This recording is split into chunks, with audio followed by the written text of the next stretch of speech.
I'm Pia, you're watching KiniNews. Anwar has given a warning to anyone hoarding rice.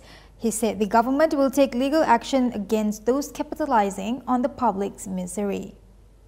Prime Minister Anwar Ibrahim has warned of stern action against any parties hoarding rice in the country. In his speech at a mega ceramah in Pelangai last night, Anwar said that he had given instructions to Agriculture and Food Security Minister Mohamad Sabu to ensure that the ministry's enforcement personnel monitors the matter and takes action against violators. Kemudian ada juga kalangan yang salah guna, yang sorok, simpan, dan saya bagi tahu Saudara Ahmad Sabu, arahan yang jelas kepada badan penguasa. Kalau ada yang berani buat perangai buruk dalam keadaan orang susah cari beras, kamu sorok, kamu jaga, kami akan cari kamu dan saman dan bawa kamu ke mahkamah. Anwar added that the government was always looking for ways to resolve the issue of rice shortage, but acknowledged that some time was needed. He said the problem was not limited to the peninsula, and Sabah and Sarawak are also affected. Anwar said it is a serious issue, and the government would be monitoring the situation, and if it is not resolved within a week, they will continue discussions before tabling the Budget 2024 on October 13th.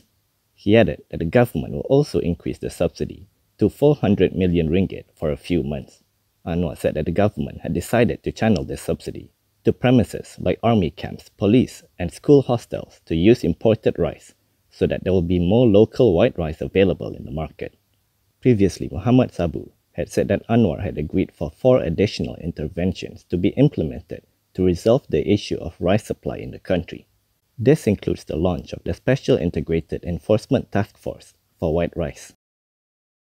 Islamic Affairs Minister Mohamad has revealed that he offered advice to Howard Lee over the Quranic verse issue. This came following a meeting between the two.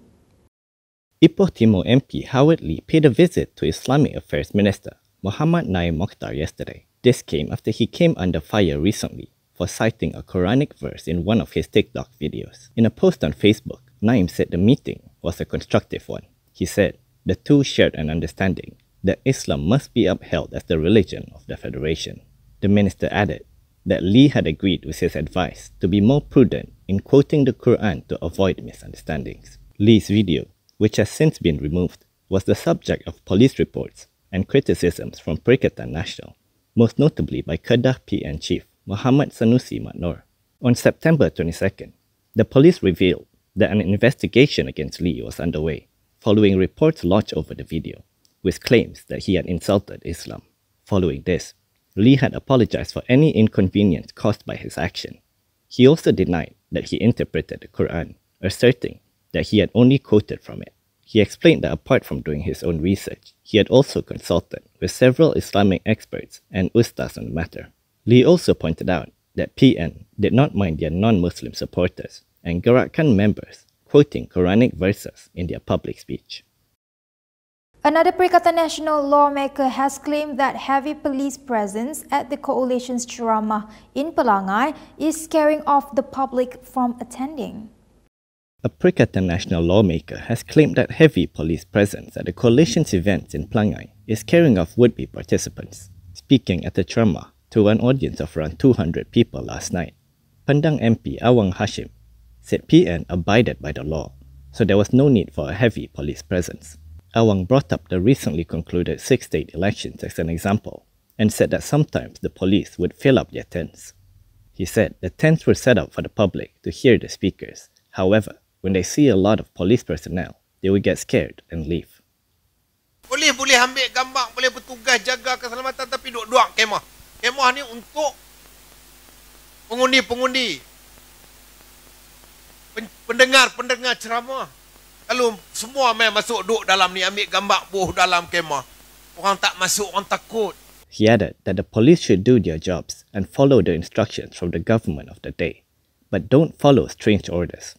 Previously, past Secretary General Taqiyuddin Hassan had also alleged that an extraordinary number of police personnel was following the PN campaign.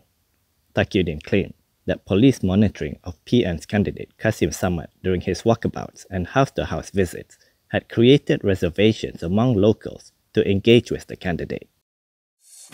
We are often faced with nutrient deficiency needed for our body. This is why I choose G-Sure. G-Sure is the first plant-based and complete nutrition drink that helps to improve the immune system and strengthen our bodies. It has to be Good Morning G-Sure. Still on PN, the coalition will not be appealing the court's decisions to nullify their victory in Kemaman due GE 15th. This means the EC will have to announce the seat as vacant, which paves the way for a by-election. Perikatan Nasional will not appeal the Kuala Terengganu Election Court nullification of their victory in Kemaman during the 15th general election. With this, the Election Commission is set to later announce the parliamentary seat's vacancy, paving the way for a by-election. In a statement today, PAS Secretary General Taqiyuddin Hassan announced that they will not appeal to the federal court against the election court verdict delivered on September 26. He said PAS had decided not to file any appeal against the court's decision. He added that PAS made the decision after being informed that the Kemaman election petition verdict is the same as the previous election court ruling that nullified PN's GE 15 victory in Kuala Terengganu. Taqiyuddin said the election court's reasoning was that there had been elements of corruption during the electoral campaign, but no parties were named over the incident. Therefore, he said PAS awaits and is ready to take the next step based on what the EC will decide following the verdict. On September 26, the court had allowed an election petition by voter Wan Mohamad Hisham Wan Abdul Jalil over the Kemaman seat. Back to Anwar, the Prime Minister has claimed that attacks against the government by the oppositions are due to jealousy. Prime Minister Anwar Ibrahim has claimed that some parties are uneasy and want to break up the unity government because they are jealous of the coalition strengths. According to Bernama, Anwar said that this is because the cooperation involving Pakatan Harapan with Barisan Nasional, GRS and GPS is a solid coalition.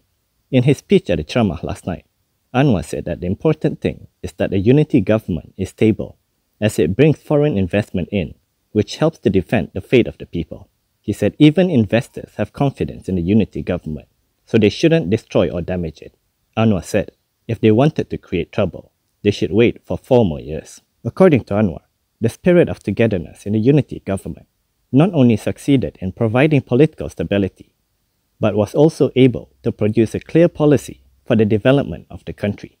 He said during the 9 months of government, the unity government had successfully brought several benefits. This included the Madani Economic Policy, the National Energy Transition Roadmap, and New Industrial Master Plan 2030. PN Youth has told Felda settlers in Pelangai to not feel indebted to UMNO and BN and consider whether they truly deserve their votes. Perikatan Nasional Youth Chief Ahmad Fadli Shari has urged Felda settlers in the Pelangai constituency to drop any nostalgic feelings for UMNO and BN. Fadli told the crowd at the Ceramah last night that times have changed and it was no longer the time to feel indebted to UMNO and BN. He also told voters that it was the Muhyiddin Yassin administration that had initiated a plan to waive the debts of Felda settlers. Fadli said he was aware that the older generations feel more indebted to BN and want to repay the favour through votes, but urged them to consider whether they still deserve it. Minta maaflah, bukan saya nak serang UMNO. Bukan saya nak mempelekehkan UMNO Barisan Nasional. Tetapi di bawah kepimpinan Datuk Seri Ahmad Zahid pada hari ini, UMNO sudah pun hilang arah tuju dan sudah pun tenggelam jati dirinya. Mereka terpaksa berkongsi kuasa di peringkat nasional, bahkan di peringkat negeri. Mereka terpaksa berkongsi kuasa dengan orang yang selama ini mereka serang, orang yang selama ini mereka jadikan sebagai musuh.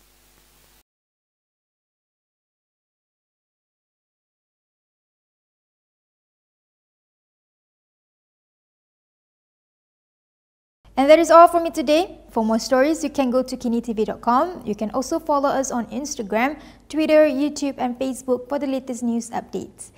If you'd like to subscribe independent media, do consider subscribing to MalaysiaKini.com. I'm Pia. Thanks for watching.